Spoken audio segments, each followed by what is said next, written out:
Chapitre 15. Une invitation par lettre. Le lendemain, 9 novembre, je ne me réveillai qu'après un long sommeil de 12 heures.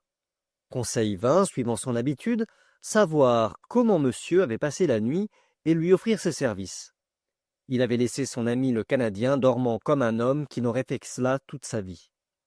Je laissai le brave garçon babiller à sa fantaisie sans trop lui répondre. J'étais préoccupé de l'absence du capitaine Nemo pendant notre séance de la veille, et j'espérais le revoir aujourd'hui.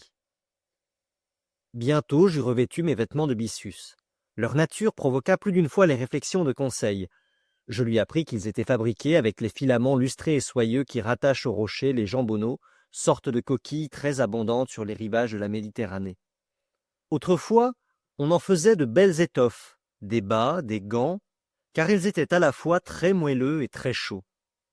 L'équipage du Nautilus pouvait donc se vêtir à bon compte, sans rien demander ni aux cotonniers, ni aux moutons, ni aux vers à soie de la terre.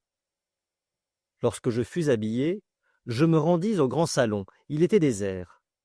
Je me plongeai dans l'étude de ces trésors de conchiliologie entassés sous les vitrines.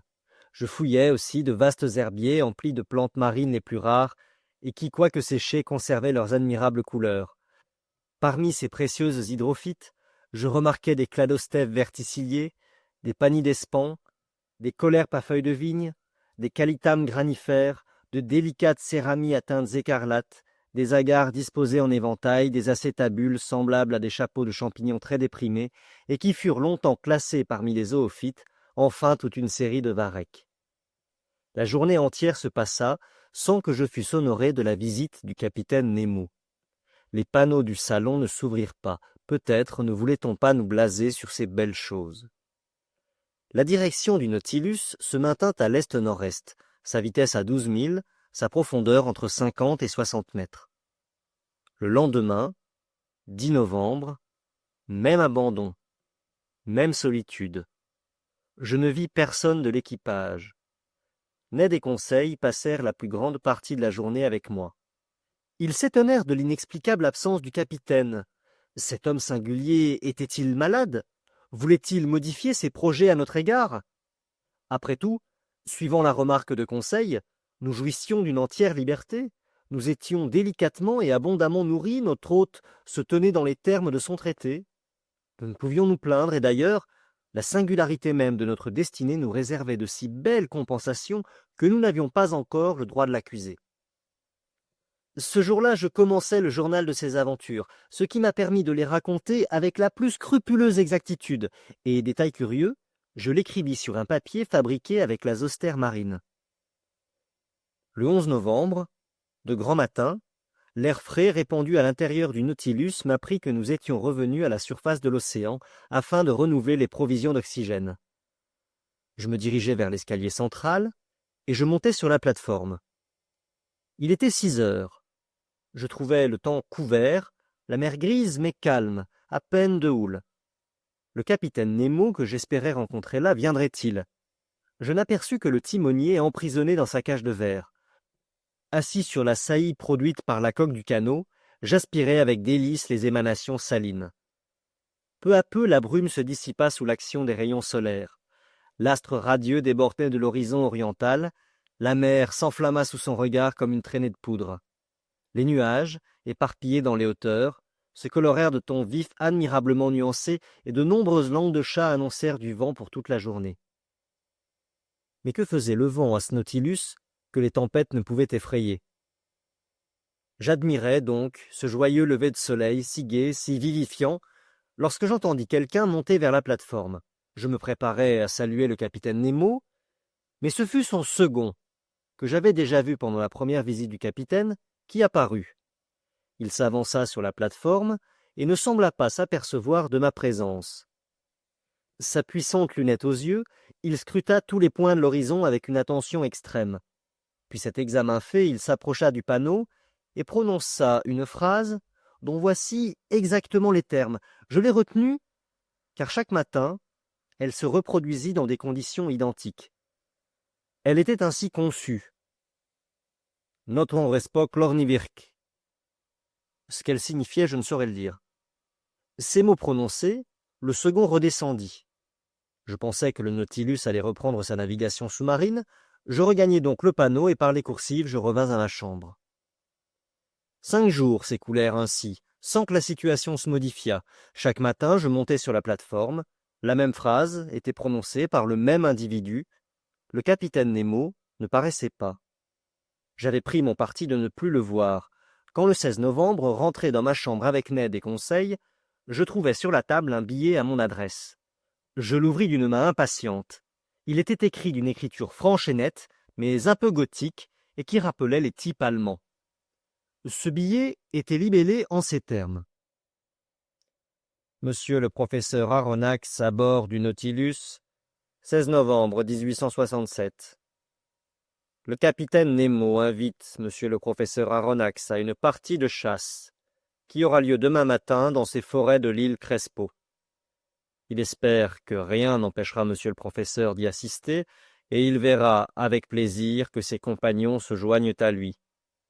Signé, le commandant du Nautilus, capitaine Nemo.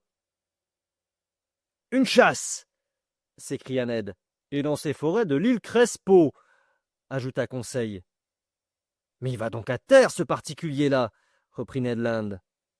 Cela me paraît clairement indiqué, dis-je en relisant la lettre. Eh bien, il faut accepter, répliqua le Canadien. Une fois sur la terre ferme, nous aviserons à prendre un parti. D'ailleurs, je ne serais pas fâché de manger quelques morceaux de venaison fraîche. Sans chercher à concilier ce qu'il y avait de contradictoire entre l'horreur manifeste du capitaine Nemo pour les continents et les îles et son invitation de chasser en forêt, je me contentai de répondre « Voyons d'abord ce que c'est que l'île Crespo. » Je consultai le planisphère, et par 32° 40' de latitude nord et 167° 50' de longitude ouest, je trouvai un îlot qui fut reconnu en 1801 par le capitaine Crespo et que les anciennes cartes espagnoles nommaient Roca de la Plata, c'est-à-dire roche d'argent. Nous étions donc environ à 1800 milles de notre point de départ, et la direction un peu modifiée du Nautilus le ramenait vers le sud-est. Je montrai à mes compagnons ce petit roc perdu au milieu du Pacifique Nord. Si le capitaine Nemo va quelquefois à terre, leur dis-je, il choisit du moins des îles absolument désertes. Ned Land hocha la tête sans répondre, puis Conseil et lui me quittèrent. Après un souper qui me fut servi par le steward muet et impassible, je m'endormis non sans quelques préoccupations. Le lendemain, 17 novembre, à mon réveil, je sentis que le Nautilus était absolument immobile. Je m'habillai lestement et j'entrai dans le grand salon. Le capitaine Nemo était là. Il m'attendait, se leva, salua et me demandait s'il me convenait de l'accompagner. Comme il ne fit aucune allusion à son absence pendant ces 8 jours, je m'abstins de lui en parler et je répondis simplement que mes compagnons et moi nous étions prêts à le suivre. Seulement, monsieur, ajoutai-je, je me permettrai de vous adresser une question. Adressez, monsieur Aronnax, et si je puis y répondre, j'y répondrai. Eh bien, capitaine, comment se fait-il que vous, qui avez rompu toute relation avec la Terre, vous possédiez des forêts dans l'île Crespo?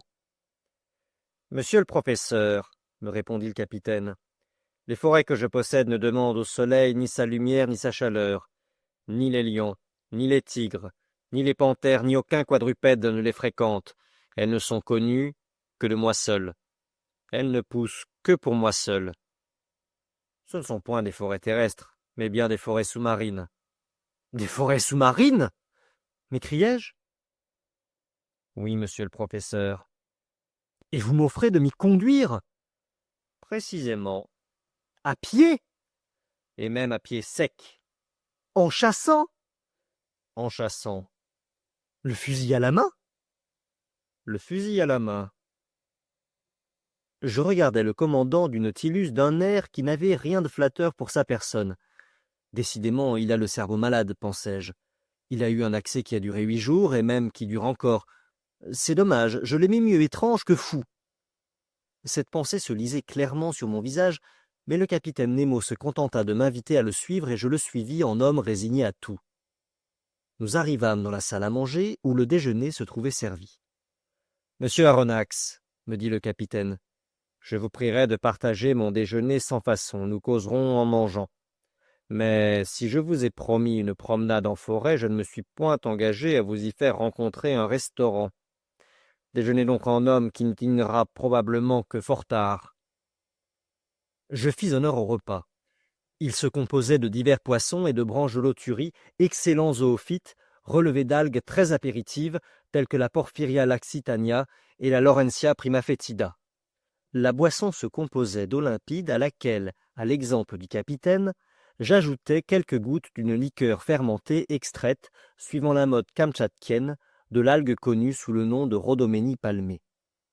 Le capitaine Nemo mangea, d'abord sans prononcer une seule parole, puis il me dit « Monsieur le professeur, quand je vous ai proposé de venir chasser dans mes forêts de Crespo, vous m'avez cru en contradiction avec moi-même. Quand je vous ai appris qu'il s'agissait de forêts sous-marines, vous m'avez cru fou. Monsieur le professeur, il ne faut jamais juger les hommes à la légère. Mais, capitaine, croyez que... Veuillez m'écouter, et vous verrez si vous devez m'accuser de folie ou de contradiction. Je vous écoute.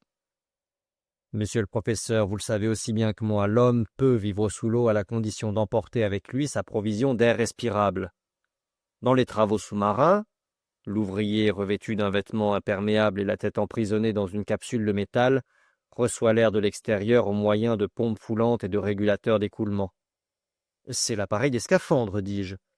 En effet. Mais dans ces conditions, l'homme n'est pas libre. Il est rattaché à la pompe qui lui envoie l'air par un tuyau de caoutchouc, véritable chaîne qui le rive à la terre. Et si nous devions être ainsi retenus au Nautilus, nous ne pourrions aller loin. Et le moyen d'être libre ? Demandai-je. C'est d'employer l'appareil Rouquayrol de Nérouse imaginé par 2 de vos compatriotes, mais que j'ai perfectionné pour mon usage, et qui vous permettra de vous risquer dans ces nouvelles conditions physiologiques sans que vos organes en souffrent aucunement. Il se compose d'un réservoir en tôle épaisse dans lequel j'emmagasine l'air sous une pression de 50 atmosphères. Ce réservoir se fixe sur le dos, au moyen de bretelles, comme un sac de soldat. Sa partie supérieure forme une boîte d'où l'air, maintenu par un mécanisme à souffler, ne peut s'échapper qu'à sa tension normale. Dans l'appareil Rouquayrol tel qu'il est employé, 2 tuyaux en caoutchouc partant de cette boîte viennent aboutir à une sorte de pavillon qui emprisonne le nez et la bouche de l'opérateur. L'un sert à l'introduction de l'air inspiré, l'autre à l'issue de l'air expiré, et la langue ferme celui-ci ou celui-là, suivant les besoins de la respiration. Mais moi qui affronte des pressions considérables au fond des mers, j'ai dû enfermer ma tête, comme celle des scaphandres, dans une sphère de cuir. Et c'est à cette sphère qu'aboutissent les 2 tuyaux inspirateurs et expirateurs. Parfaitement, capitaine Nemo. Mais l'air que vous emportez doit s'user vite, et dès qu'il ne contient plus que 15% d'oxygène, il devient irrespirable. Sans doute. Mais je vous l'ai dit, monsieur Aronnax, les pompes du Nautilus me permettent de l'emmagasiner sous une pression considérable, et dans ces conditions, le réservoir de l'appareil peut fournir de l'air respirable pendant 9 ou 10 heures. Je n'ai plus d'objection à faire, répondis-je. Je vous demanderai seulement, capitaine, comment vous pouvez éclairer votre route au fond de l'océan. Avec l'appareil Ruhmkorff, monsieur Aronnax. Si le premier se porte sur le dos, le second s'attache à la ceinture.